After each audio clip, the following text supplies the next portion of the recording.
100 pesos. Tama ba yun? 100 pesos.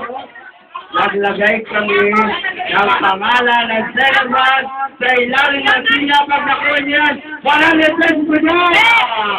Dali lahat na siya ang aking Go! Lahat ng siya ng aking Ayan, dali dyan, dyan baka nagdadali ko. Ayan! Go, alam nyo!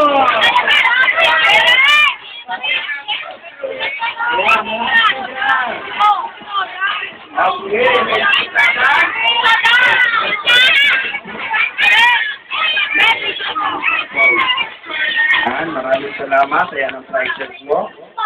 Kuya, ayan siya. Maraming salamat sa pag-diligent at kuya. Pinaluwag lang natin. Okay. Gusto nyo naman talaga mag-start.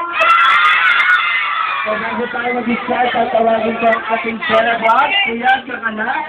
At ano si Kuya Camilla. Ano ba ang kunang presyo ko, Camilla?